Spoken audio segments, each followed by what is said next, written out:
എല്ലാരും ഒന്ന് ക്യൂ പാലിക്കേ. എടാ ഉൽപ്പലാക്ഷ, ആരാണ് അവിടെ കിടന്ന് ബഹളം വെക്കണത്? ഓരോരുത്തരായിട്ട് ചവിട്ടി അകത്തേക്ക് ഗെറ്റൗട്ട് അടിക്കണത്. പൃഥ്വിരാജിനെ പോലത്തെ ഒരാൾ വന്നിട്ടുണ്ട്. പൃഥ്വിരാജിനെ പോലെ. ആരെപ്പോലെ? പൃഥ്വിരാജ്. എന്റെ ദൈവമേ, ഞാനിതുവരെ നേരിട്ട് കണ്ടിട്ടില്ല പൃഥ്വിരാജിനെ. ഈശ്വര, പൃഥ്വിരാജിനെ പോലിരിക്കുന്ന ആളാ. കേറ്റി വിടാ വൃത്തികെട്ട രാജിനെ ഇങ്ങോട്ട്. ഓ എന്റെ പൊന്നോ.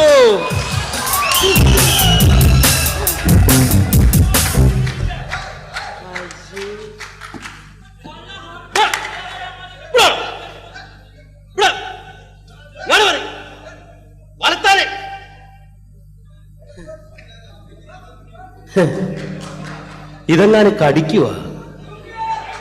എന്തെന്നാടാ മുടി കാണിച്ചു വെച്ചേക്കണത്? സ്ട്രൈറ്റ് ചെയ്തതാ. എന്തെന്ന്?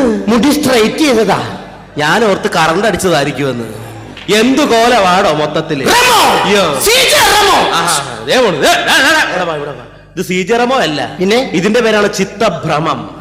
അതൊക്കെ പോട്ടെ, ഇവിടെ എന്തിനുള്ള ഇന്റർവ്യൂ ആണ് നടക്കണമെന്നുള്ള മനസ്സിലായ? 40 ലക്ഷം രൂപയുടെ ഫ്ലാറ്റ് കിട്ടുന്ന ഇന്റർവ്യൂ. അത് തന്നെ, മ്യൂസിക് റിയാലിറ്റി ഷോയിലേക്കുള്ള ഇന്റർവ്യൂ. ഈ ഇന്റർവ്യൂ പഠിച്ച് പാസ്സായാൽ നിനക്ക് മ്യൂസിക് റിയാലിറ്റി ഷോയിൽ പോയി പാട്ട് പാടാം. അവിടെ പാട്ട് പാടി നേടിയാൽ 40 ലക്ഷം രൂപയുടെ ഫ്ലാറ്റ് കിട്ടും. അറിയാലോ? അതറിയാം. എന്താണ് നിന്റെ പേര്? സാബു. സാ കഴിഞ്ഞിട്ടുള്ള ബൂ. അത് ശരി. വീട്ടിലെന്ത് വിളിക്കും? വീട്ടിൽ അങ്ങനെ അമ്പ വിളിക്കണേ. അതല്ല ഞാൻ ഉദ്ദേശിച്ചത്. വീട്ടിൽ എത്ര പേരുണ്ട്? വീട്ടിൽ ഒരൊറ്റ പേര് മാത്രമേ ഉള്ളൂ, സാബു. അയ്യോ അയ്യോ. എടാ വീട്ടിൽ എത്ര മെമ്പർമാരുണ്ട്? മെമ്പർമാരായിട്ട് ആരുമില്ല, ഒക്കെ വോട്ടർമാരല്ലേ. അയ്യോ. എടാ വീട്ടിൽ എത്ര അംഗങ്ങളുണ്ട്? അങ്ങനെ പറ. ഒരാളേ ഉള്ളൂ? 1 ഡസൻ. അത് ശരി. അച്ഛൻ എന്താണ് ജോലി? അച്ഛന് റബ്ബർ വികസന കോർപ്പറേഷനിലാണ് ജോലി. റബ്ബർ വികസന കോർപ്പറേഷൻ? അതൊട്ട് കോർപ്പറേഷൻ അതറിയാൻ പാടില്ലേ? ഇല്ല. ഈ അമ്പലപ്പറമ്പിൽ പള്ളിപ്പറമ്പിലൊക്കെ പോയിട്ട് റബ്ബർ ഇങ്ങനെ വികസിപ്പിക്കും.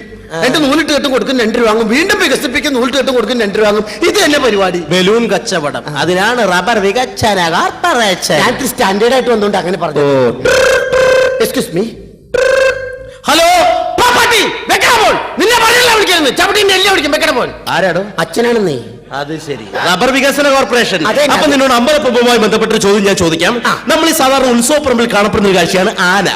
ഏത് ഉത്സവപ്പറമ്പിൽ ചെന്നാലും ആനയെ കാണാം. ഈ ഉത്സവപ്പറമ്പിൽ നിൽക്കുന്ന ആനയുടെ കണ്ണിൽ നിന്നും എന്തുകൊണ്ടാണ് കണ്ണുനീരിങ്ങനെ ഒഴുകുന്നത്? അതറിയാൻ പാടില്ലേ? ഇല്ല. എന്റെ പൊന്ന് സാറേ, അമ്പലപ്പറമ്പിലും പള്ളിപ്പറമ്പിലും ഒക്കെ എന്തോരെ കിളികിളി പോലത്തെ സുന്ദരിമാരായ പെൺപിള്ളേരെ വന്ന് നിക്കണേ. അതിന്റെ ഇടയിൽ ആന മാത്രം കറുത്തുരുണ്ട് കരിക്കട്ട പോലത്തെ ഒരു സാധനം. അതോർത്ത് മനപ്രയാസം കൊണ്ട് കരയണതാ. എന്റെ പൊന്നോ. അപ്പൊ ആനയുമായി ബന്ധപ്പെട്ട വേറൊരു ചോദ്യം. നമ്മൾ ഈ സാധാരണ ആനക്കൊക്കെ ഹിന്ദു പേരുകളാണല്ലോ കൂടുതലായിട്ട് ഇടാറ്. മംഗലാംകുന്ന് ഗണപതി, പാമ്പാടി രാജശേഖരൻ, ഗുരുവായൂർ കേശവൻ, ഇങ്ങനെയുള്ള ഹിന്ദു പേരുകളാണ് ഇടാറ്. എന്തുകൊണ്ടാണ് ആനക്കൊരു ക്രിസ്ത്യൻ പേര് ഇതുവരെ ആരും ഇടാത്തത്? വേണമെങ്കിൽ ഇടാം. എങ്ങനെ? ഗുരുവായൂർ മത്തായി, ഗുരുവായൂർ വർഗീസ് എന്നൊക്കെ വേണമെങ്കിൽ ആനക്ക് ഇടാം. പക്ഷെ ഏത് പാത്രത്തിൽ കൊണ്ട് ഇതിനെ മാമോദിസ മുക്കും? പാത്രം വേണ്ടേ? അങ്ങനെ. ഈ സംഗീതവുമായി എന്താണ് ബന്ധം? ഒരു ബന്ധമില്ല. അവരുടെ അനിയത്തി രഞ്ജിനിയായിട്ട് ചെറിയൊരു ബന്ധമുണ്ട്. അയ്യോ, ഞാൻ ഉദ്ദേശിച്ച ഖത്തറിലെ സംഗീതമല്ല. പിന്നെ സംഗീതം, പാട്ട്, മ്യൂസിക്. പാട്ട്. എന്റെ ദൈവമേ, ഞാൻ ഒടുക്കത്തെ പാട്ടുകാരനല്ലേ. ഏത് ടൈപ്പിലുള്ള പാട്ടുകളാണ്? പോപ്പാണോ, റോക്കാണോ, മലയാളമാണോ, തമിഴാണോ? ഇതൊന്നുമല്ല. ഞാൻ സ്വന്തമായിട്ട് എഴുതി സ്വന്തമായിട്ട് പാടുന്ന പാട്ടുകളാണ് പാടാ. സ്വന്തമായിട്ട് എഴുതി സ്വന്തമായി പാടുന്ന പാട്ടുകൾ. ഇവിടെ ഏത് പാട്ടാണ് പാടാൻ പോകുന്നത്? എന്റെ വീട്ടിലാണെങ്കിൽ അയൽക്കൂട്ടോ കുടുംബശ്രീയൊക്കെ നടക്കണേ. അയൽക്കൂട്ടം. അപ്പൊ അവരെ കണ്ടുകൊണ്ട് ഇതിന് പാട്ട് പാടാം. അയൽക്കൂട്ടത്തെ കണ്ടുകൊണ്ട് എഴുതിയ പാട്ട്. ഓക്കെ, പിടിച്ചോ. അയൽക്കൂട്ടം പെണ്ണുങ്ങൾ കമ്മറ്റി കൂടുമ്പോൾ ചൂലും കൊണ്ടോടി വാ ശാന്തേവാ. സീരിയൽ തുടങ്ങുമ്പോൾ കമ്മറ്റി നിർത്തിക്കോണം കൊലക്കെ കൊണ്ടോടി വാ ശാന്തേവാ. ശാന്തേവാ, ശാന്തേവാ. എങ്ങനെയുണ്ട്? അടിപൊളി, സൂപ്പർ. ഓക്കെ. നീ പാടി തുടങ്ങിയപ്പോ ഒരു ടെമ്പോ വന്നായിരുന്നു. പക്ഷെ പാടി തീരാറായപ്പോ വന്ന ടെമ്പോ അങ്ങോട്ട് പോയി. പൊക്കോട്ടെ, ഞാൻ ബസ്സിന് പൊക്കോളാം. സംഗതികൾ കംപ്ലീറ്റ് പുറത്തായിരുന്നു. ഇങ്ങോട്ട് വാ.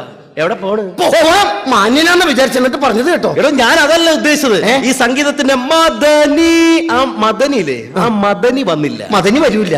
പുള്ളീനെ പരിപാടിക്ക് വിളിച്ചിട്ടില്ലല്ലോ. നിന്നോട് കുറച്ച് ജനറൽ നോളജ് ചോദ്യങ്ങളൊക്കെ എന്നോട് ചോദിക്കാം. നമുക്ക് ആ ലോഡ്ജ് താമസിക്കാനുള്ള കപ്പാസിറ്റി ഒന്നും ഇല്ലാട്ടാ. യാത് lodge? General lodge. General lodge അല്ല, ജനറൽ നോളജ്, പൊതുവിജ്ഞാനപരമായ ചോദ്യങ്ങൾ. ഒന്നാമത്തെ ക്വസ്റ്റ്യൻ. നമ്മുടെ ഈ ഭൂമിയിലേക്ക് ആദ്യമായിട്ട് കുട്ടി ജനിച്ചു വീഴുമ്പോൾ എന്തുകൊണ്ടാണ് ആദ്യം അമ്മേ എന്ന് വിളിച്ച് കരയുന്നത്? അതിന്റെ അച്ഛനാരാന്നറിയാൻ പാടില്ലാത്തോണ്ട്. സമ്മതിക്കണം. ഇല്ലെങ്കിൽ ഞാൻ സമ്മതിക്കൂല. അതാണ് അടുത്ത ചോദ്യം. താനിങ്ങനെ ഒറ്റയ്ക്ക് നടന്നൊരു കാട്ടിലേക്ക് പോകുന്നു. കാട്ടിൽ പോകുന്നു. പെട്ടെന്ന് തന്റെ മുമ്പിലേക്ക് ഒരു സിംഹം ചാടി വീഴുന്നു. ചാടി വീഴുന്നു. അപ്പോൾ താൻ എന്ത് ചെയ്യും? അപ്പോൾ നമ്മൾ ഒന്നും ചെയ്യണ്ട. എല്ലാം സിംഹം വന്ന് ചെയ്തിട്ട് പൊക്കോളും. വെറുതെ നിന്നോർത്താ മതി. എന്റെ പൊന്നോ. അടുത്തത് വ്യത്യാസം പറയുക. പറയാം. നമ്മൾ സാധാരണ കഴിക്കാറുള്ള ആഹാര പദാർത്ഥങ്ങളാണ് സാമ്പാറും രസവും. സാമ്പാറും രസവും. ഈ സാമ്പാറും രസവും തമ്മിലുള്ള പ്രധാന വ്യത്യാസം എന്താണ്? പറയട്ടെ. പറ. സാമ്പാർ കഴിച്ചാൽ നല്ല രസം കിട്ടും. പക്ഷെ രസം കഴിച്ച ഒരൊറ്റ സാമ്പാർ പോലും കിട്ടൂല. ഓക്കെ, അടുത്ത വ്യത്യാസം പറയുക. പറയാം. ചപ്പാത്തിയും ചിക്കൻ ഗുനിയായും തമ്മിലുള്ള വ്യത്യാസം പറയുക. പറയട്ടെ. പറ. ചിക്കൻ കുനിയ കൊതുക് പരത്തുന്നു. ചപ്പാത്തി നമ്മൾ തന്നെ പരത്തണം. മിടുക്കൻ. അടുത്തത് ക്രിക്കറ്റുമായി ബന്ധപ്പെട്ട ചോദ്യം. എന്റെ ദൈവമേ, എനിക്ക് എന്നാ ഇഷ്ടമുള്ള കളിയാണെന്ന് അറിയാമോ? ക്രിക്കറ്റാ? പിന്നെ എങ്ങനെ? ഇന്നലെ കൂടി ഞാൻ 3 ഗോൾ അടിച്ച്.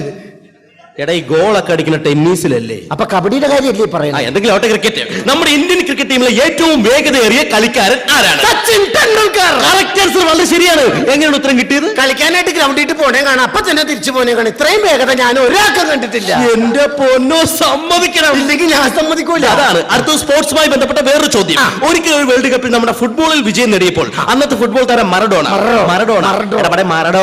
മറഡോണ സ്വന്തം ജേഴ്സി, അതായത് സ്വന്തം ഉടുപ്പിങ്ങനെ ഊരിയിട്ട് ആകാശത്തിലിട്ട് വട്ടം കറക്കി വിജയം ആഘോഷിച്ചു. ജയിച്ചപ്പോൾ ഉടുപ്പിങ്ങനെ ഊരിട്ട് അതുപോലെ തന്നെ അടുത്ത കാലത്ത് 2020 വേൾഡ് കപ്പിൽ നമ്മുടെ ഇന്ത്യൻ ടീം വിജയിച്ചപ്പോൾ ഇന്ത്യൻ ക്രിക്കറ്റ് താരം ധോണി സ്വന്തം ജേഴ്സി ഇതുപോലെ ഇങ്ങനെ ഊരിയിട്ട് ആകാശത്തിലിട്ട് വട്ടം കറക്കി വിജയം ആഘോഷിച്ചു. ഇതുപോലെ ഏതെങ്കിലും സ്പോർട്സ് താരം വിജയിക്കണം എന്നതിന് എനിക്ക് ആഗ്രഹമുണ്ടോ? ആഗ്രഹമുണ്ടോന്നോ? പറയട്ടെ. എന്റെ ദൈവമേ, ആ വിംബിൾട്ടൺ എന്നാണാവോ സാനിയ മിർസ ഒന്ന് ജയിക്കുന്നത്? പുതിയ നിസ്സാരമല്ലല്ല. ഇങ്ങോട്ട് വാ. അടുത്തത് PT ഉഷയുമായി ബന്ധപ്പെട്ട ചോദ്യം. ഈ PT ഉഷ എന്ന കളിക്കാരിക്ക് ഏത് കളിയിലാണ് സ്വർണം കിട്ടിയത്? തുമ്പിതുള്ളൽ. കബഡിയാ? PT ഉഷ. എടാ, ഒരു ക്ലൂ അങ്ങോട്ട് തരാം. ക്ലൂ പറഞ്ഞാൽ ഞാൻ ഇപ്പൊ പറയുമല്ലോ. നമ്മൾ കുറച്ചുപേര് ചേർത്ത് ഇങ്ങനെ ചീട്ട് കളിച്ചുകൊണ്ടിരിക്കും. ഈ ചീട്ട് കളിക്കുന്ന സമയത്ത് അങ്ങോട്ട് കുറെ പോലീസുകാർ വരുന്നു. ഈ പോലീസുകാരെ കാണുമ്പോ ചീട്ട് കളിക്കുന്ന നമ്മൾ എന്ത് ചെയ്യും? ഓടും. ഓട്ടം. അപ്പൊ ഏത് കളിയിലാണ് PT ഉഷയ്ക്ക് സ്വർണം കിട്ടിയത്? ചീട്ടുകളി. അറിയാം, അതുകൊണ്ടാണ് പറഞ്ഞത്. ഇതാണ് പറയണത്. മനസ്സിൽ ഭയഭക്തി ബഹുമാന ചിന്ത ഉണ്ടെങ്കിൽ ഇങ്ങനെയുള്ള കാര്യങ്ങൾ പറയാൻ പറ്റത്തുള്ളൂ. എന്റെ പൊന്ന് സാറ്, നല്ല ഭയഭക്തി ബഹുമാന ചിന്ത. ഞാൻ ഇങ്ങോട്ട് പോകുന്നപ്പോ ശബരിമല ശാസ്താവിനെ പ്രാർത്ഥിച്ചിട്ട് എടാ, ഇതുപോലെ പ്രാർത്ഥിച്ചാ പോരാ. സന്നിധാനത്തിനെ പോലെ അസലായിട്ട് ശരണം വിളിക്കാൻ പഠിക്കണം. ഞാൻ വിളിക്കാം. ശരണം വിളിച്ചാൽ മാത്രമേ ഇതുപോലെ ശാസ്താവ് കേൾക്കുള്ളൂ. ഞാൻ വിളിക്കാം. എടാ, കേരളക്കരയിൽ ശരണം വിളിച്ച ഉസ്താദാണ് ഞാൻ. അതിന് ഉസ്താദാണ് ഞാൻ. ഓക്കെ. ഞാൻ ശരണം വിളിക്കും, ഏറ്റു വിളിച്ചോളൂ. ഓക്കെ. സ്വാമിയേ അയ്യപ്പോ, അയ്യപ്പോ, സ്വാമിയേ കെട്ടും കെട്ടി ശബരിമലയ്ക്ക് ആരെ കാണാൻ? സ്വാമിയെ കാണാൻ. സ്വാമിയെ കണ്ടാൽ മോക്ഷം കിട്ടും. മോക്ഷം കിട്ടിയാൽ പോക്കും നിർത്തും. എന്തെന്ന്? പോക്കും നിർത്തുന്നു.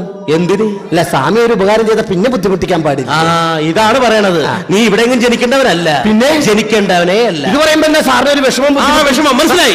എടോ, എങ്ങനെ വിഷമിക്കാണ്ടിരിക്കും? എന്റെ കല്യാണം കഴിഞ്ഞിട്ട് 5 കൊല്ലമായി. ഇതുവരെ എനിക്കൊരു കുഞ്ഞിക്കാലി കാണാനുള്ള ഭാഗ്യം ഉണ്ടായിട്ടുള്ള കുട്ടികളില്ല. ഈ കഴിഞ്ഞിടൻ എന്റെ ഭാര്യ ഒന്ന് ഗർഭിണിയായിരുന്നു. അവിടെ ഉണ്ടായ പ്രശ്നം, എന്റെ ഭാര്യയുടെ വയറ്റിൽ കിടക്കണ കുട്ടി സ്ഥാനം തെറ്റി കിടക്കണം എന്ന് പറഞ്ഞ് ആകപ്പാട് ടെൻഷൻ കഷ്ടപ്പാടുമല്ലേ? അത്രയല്ലേ ഉള്ളൂ. ഇതുപോലെ എന്റെ രണ്ടാമത്തെ കുട്ടി ഉണ്ടായപ്പോ സ്ഥാനം തെറ്റി എന്ന് പറഞ്ഞ എന്ത് പ്രശ്നമായിരുന്നു? എന്നെ തല്ലി ചമ്മന്തിയാക്കി പോലീസ് സ്റ്റേഷനിൽ കയറ്റി. കുട്ടി സ്ഥാനം തെറ്റി കിടക്കാന്ന് പറഞ്ഞാൽ സ്വാഭാവികമായിട്ട് സംഭവിക്കുന്നത്. അത് തല്ലണ്ട കാര്യം എന്നെ തല്ലി സാറേ. കുട്ടിയല്ലേ, പ്രസവം അല്ലേ, സ്ഥാനം അല്ലേ, ചിലപ്പോ തെറ്റും. അത് തല്ലണ്ട കേസ് എന്താണ്? എന്നെ തല്ലിയില്ലേ? ഞാൻ അറിയാൻ മേലഞ്ഞിട്ട് ചോദിക്കണം. ഈ കുട്ടി സ്ഥാനം തെറ്റിക്കിടന്ന് പറഞ്ഞില്ല, ഇടത്തോട്ടാണോ വലത്തോട്ടാണോ സ്ഥാനം തെറ്റിക്കിടന്നത്? ഇടത്തോട്ടും വലത്തോട്ടും ഒന്നല്ല സ്ഥാനം തെറ്റിക്കിടന്നത്. പിന്നെ എന്റെ ഭാര്യയുടെ വയറ്റിൽ കിടക്കേണ്ട കുട്ടി സ്ഥാനം തെറ്റി വേലക്കാരിയുടെ വയറ്റിൽ കിടന്ന് അതിന്റെ ഒരു ചെറിയ പ്രോബ്ലം വന്നപ്പോ